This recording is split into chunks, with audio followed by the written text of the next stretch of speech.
She sat alone in the principal's office, fingers shaking, heart racing, as a silver necklace, one she had never seen before, glowed under the harsh office light. The principal towered over her, calling her a liar, refusing to listen, refusing to believe her. 12 years old, scared, and completely alone. But what the principal didn't know was that someone powerful was already on the way, and the moment she walked through that door, everything changed. But before we jump into the full story, let me know in the comments. Where in the world are you tuning in from? The air inside Principal Halbrook's office felt heavy, like a room where problems went in but never came out the same. The blinds were half closed, letting in thin stripes of gray afternoon light that fell across the floor like prison bars. Against the wall sat a tall grandfather clock, ticking with slow, sharp clicks that seemed to echo in the silence. And in the middle of that silence sat 12-year-old Amara Lewis, her hands folded tightly in her lap, her back straight, her eyes focused on the floor so she wouldn't cry. Her backpack lay open on the desk, books spilling out, and beside it, a silver necklace. A necklace she had never seen in her life. Principal Halbrook stood on the other side of the desk, towering over her. He was a man with a deep voice, a square jaw, and a sternness he wore like a badge. His tie was slightly crooked, but his confidence was not. "So," he said slowly, tapping the necklace with a pen. Tap, tap, tap. "You're still sticking to the story that this doesn't belong to you?" Amara swallowed hard. Her voice came out soft but steady. "It's not mine, sir. I didn't touch it." Halbrook circled the desk like a judge walking around a defendant, studying her from every angle. His footsteps were sharp, impatient. "Interesting," he muttered, "because this was found in your bag, and your teacher, Mrs. Carter, says she saw you near another student's belongings." He leaned in. "Are you accusing her of lying?" Amara shook her head quickly. "No, sir. I didn't take anything." Halbrook sighed dramatically, as if he had been through this 1,000 times before. "Amara, girls like you—" He stopped, correcting himself. "Students like you always think they can talk their way out of trouble." The correction came too late. Amara felt the sting of those words. Girls like you. She knew what that meant. She had heard it before, not always in words but in looks, in sighs and lowered expectations. Her fingers curled into her palms. "I didn't steal it," she repeated, quieter this time. Principal Halbrook sat down, straightening a stack of papers that didn't need straightening. His face hardened. "You have a history of issues," he said. "Talking during lessons, handing in work late, a bit of attitude." "I get good grades," Amara whispered. "I always do my work." Halbrook ignored that. Instead, he reached for the phone. "Well, your mother isn't listed as available, so I'll be calling your guardian. Let's see what she thinks about her daughter being caught stealing." Amara's heart squeezed at the word stealing, as if saying it made it true. She didn't move. She didn't blink. She just stared at the silver necklace gleaming under the office light. Bright, loud, accusing. She wondered how something so small could ruin a day so fast. The principal hung up the phone. "She's on her way," he said. "I hope she has a better attitude than you." Amara lifted her eyes just enough to meet his. Inside her, something tightened, sharpened. She had spent years learning how to stay quiet, how to not cause trouble, how to shrink herself so adults wouldn't misunderstand her. But today, shrinking still got her labeled a liar. She breathed slowly, then said in an even tone, "You're going to regret talking to me like this." Halbrook let out a short laugh. "Oh, and why is that? Your mother a famous singer? A lawyer? Maybe she runs a local blog." He chuckled to himself, shaking his head. "Children always think their parents are more important than they really are." Amara didn't answer. She turned and looked out the window. The sky was darkening, storm clouds gathering like something powerful was on its way. A low rumble of thunder vibrated through the walls. Halbrook walked to the door, ready to leave. "You'll wait here until she arrives," he said firmly, "and I suggest you use this time to think about what honesty means." The door closed behind him, and just like that, the silence returned. Thick, heavy, suffocating. Amara stared at the necklace again. It felt mocking. It felt like a lie that had grown limbs and crawled into her bag, waiting to destroy her. She blinked fast to keep the tears from falling. Her mother's voice echoed in her mind. Never let anyone tell you who you are. You tell the world who you are. But right now the world wasn't listening. She reached into her backpack and found her phone. Her hands trembled as she typed a message. Mom, they said I stole something. I didn't. I'm scared, but I'm okay. The reply came seconds later. I believe you. I'm coming. Stay strong. Those 4 words, I believe you, steadied her heartbeat. A soft knock broke the silence. The school secretary stepped inside, holding a paper cup of water. I thought you might need this, she said gently. Thank you, Amara whispered. The woman hesitated. Principal Halbrook. He's strict with everyone. Don't take it personally. Amara didn't respond. She didn't need to. The secretary saw enough in her eyes to know the words weren't comforting. The door closed again. Minutes passed, or maybe hours. The clock ticked, steady and unforgiving. Then, outside the office, footsteps, a voice, a woman's voice, strong, steady, firm. I'm here for my daughter. Take me to her. Amara's breath caught. The secretary answered quickly, sounding nervous in a way she hadn't been earlier. Yes, ma'am. Of course, ma'am. She's in Principal Halbrook's office. Thunder rolled again, louder this time. Amara straightened in her chair. The hallway outside was still for 1 heartbeat, 2, 3, and then the office door handle turned. Principal Halbrook stepped inside first, clearing his throat and adjusting his tie nervously. Your mother is here, he said tightly. Before she comes in, let me remind you, denying the truth will only make things worse. Amara lifted her chin.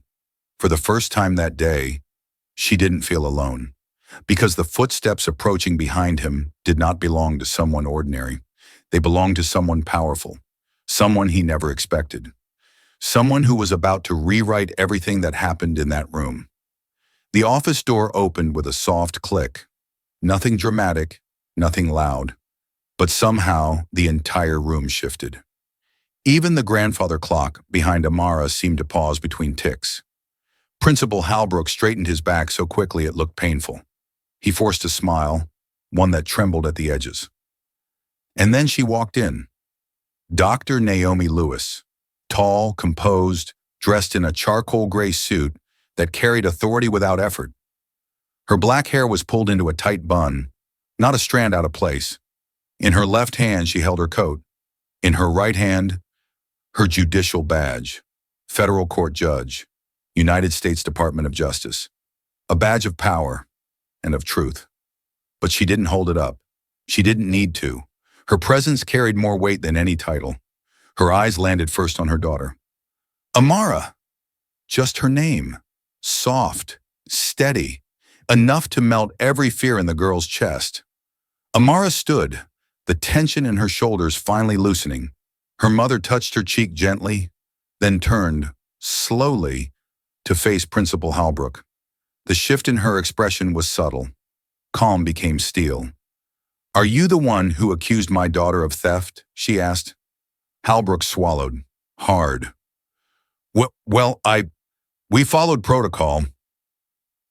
Please, she said, raising a hand slightly.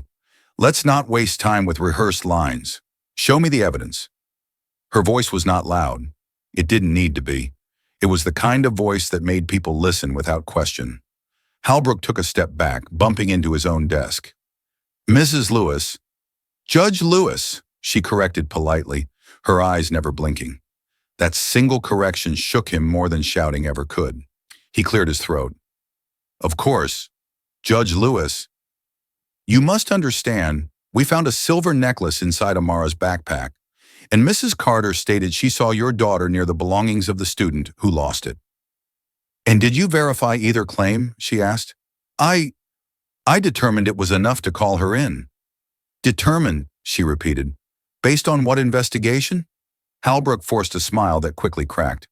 Well, the teacher, you judged a child, Judge Lewis said, stepping forward, before checking any facts. That is not called protocol. That is called bias. The word hit the desk between them like a hammer. Halbrook flushed. "That's a serious accusation, Judge Lewis." "And accusing my daughter without proof is not," she replied. Her tone stayed calm, but the room felt colder. Amara watched silently, her heart swelling with both relief and awe. Her mother wasn't yelling. She wasn't demanding apologies.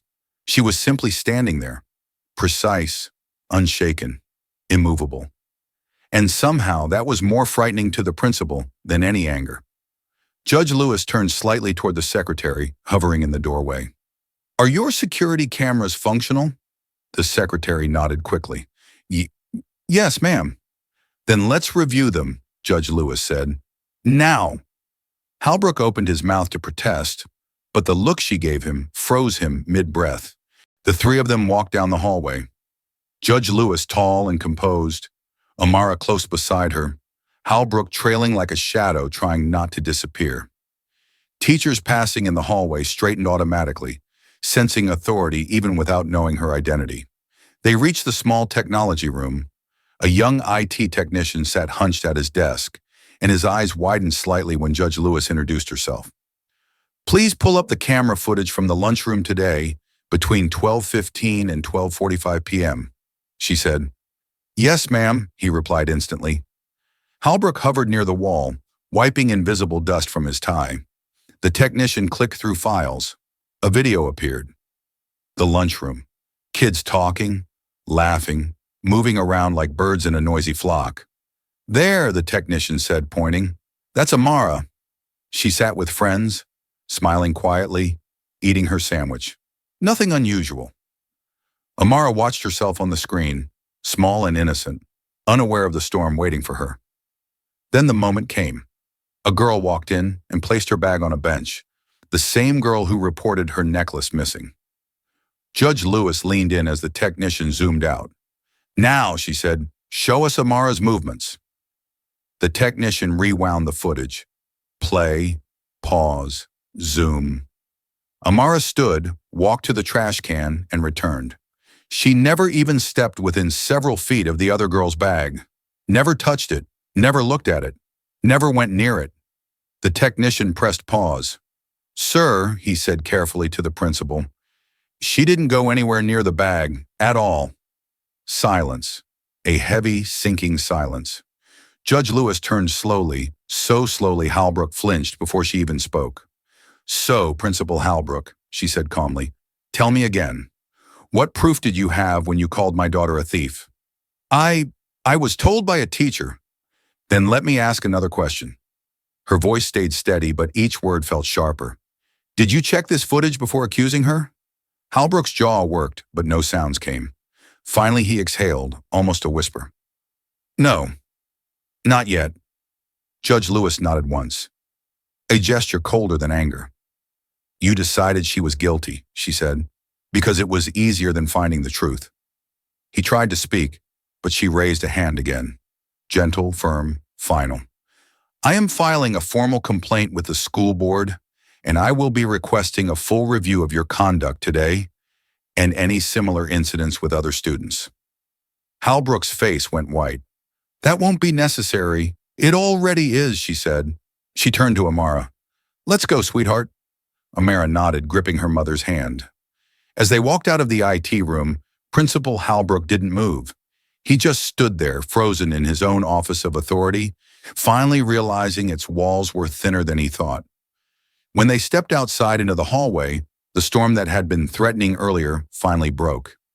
Rain slammed against the windows, thunder cracking through the sky.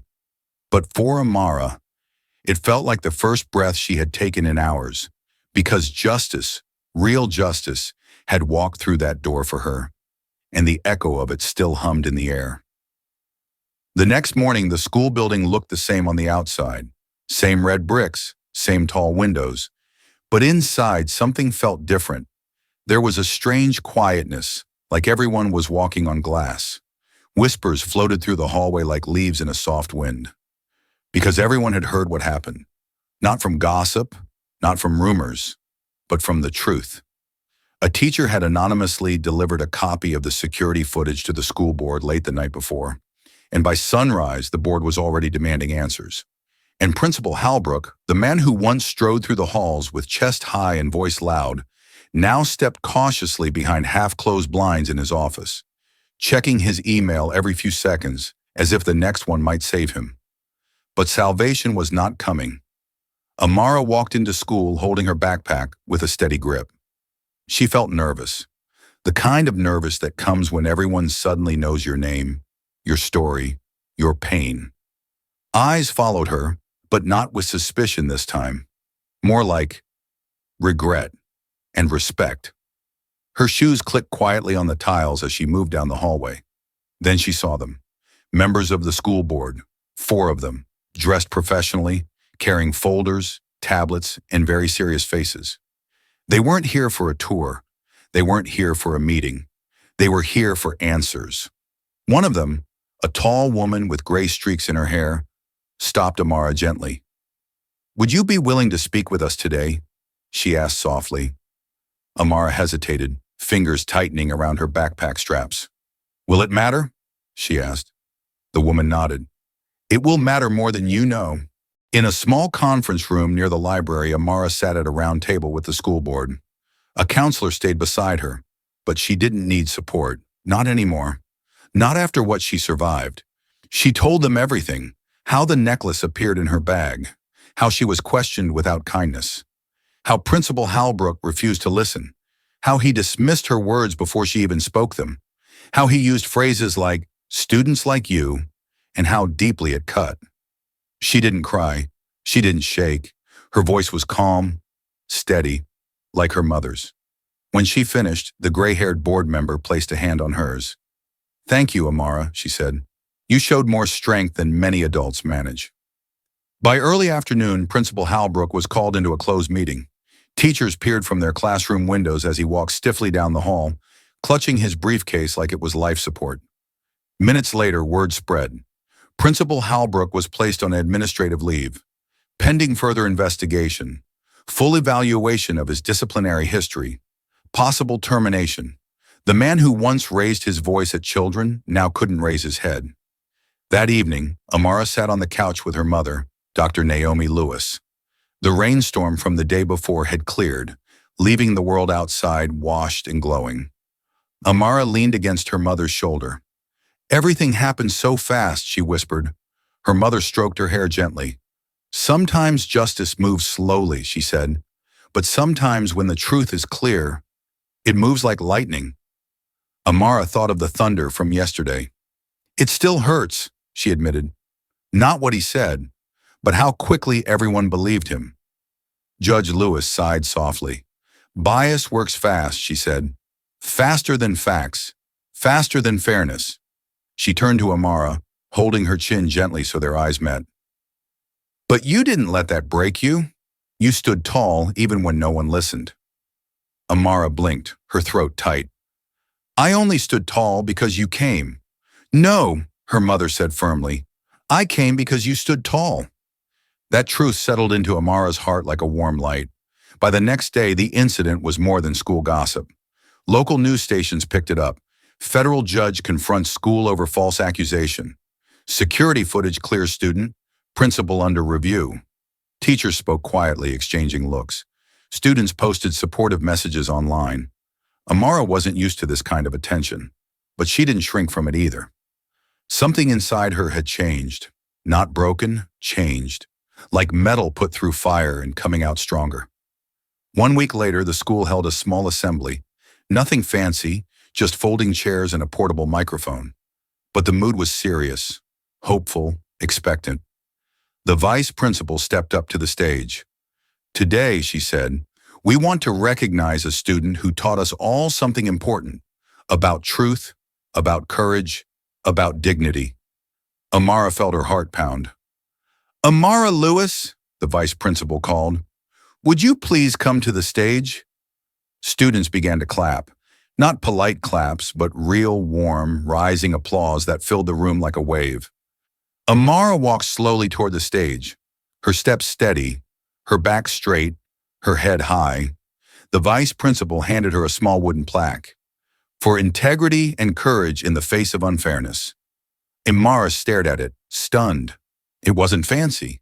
It wasn't shiny, but it meant more to her than anything she'd ever been given. "Would you like to say something?" the vice principal asked. A microphone stood waiting. Amara took a deep breath and stepped forward. Her voice was soft, but the room was so quiet it carried like thunder.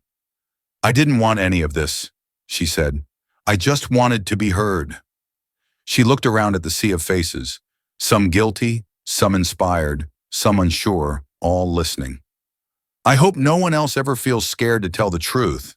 And if you do, don't stay silent, even when it seems like no one cares." Her hands shook slightly, but her voice didn't. "You matter," she said. "Your voice matters. And being believed shouldn't depend on who your parents are." The room erupted in applause. Not loud, not wild, but honest. After the ceremony, as students filed out, a younger girl, maybe 9, approached Amara shyly. She had tight braids and wide, hopeful eyes. "Can I sit with you at lunch?" she asked quietly. Amara smiled. "Of course. Any time." The girl's whole face lit up, and just like that, something changed again. Small, quiet, but powerful. Sometimes bravery spreads like a flame. Sometimes fairness begins with just one person standing tall. Sometimes change begins with a simple invitation. "Sit with me." As Amara and her mother walked home that afternoon, Judge Lewis placed an arm around her daughter's shoulders. "You proud of yourself?" she asked softly. Amara nodded. "Yeah," she said. "For the first time, I really am." Her mother smiled. "You didn't just clear your name," she said. "You opened a door for others." Amara looked up at the golden sunset sky. "Then I'm going to keep that door open," she whispered, and she meant it. Because heroes aren't born in battles. They are shaped in moments. Moments when the world tries to silence them, and they choose to speak anyway. If this story touched your heart, don't forget to like, subscribe, and hit the bell icon. Your support helps us share more stories that truly matter.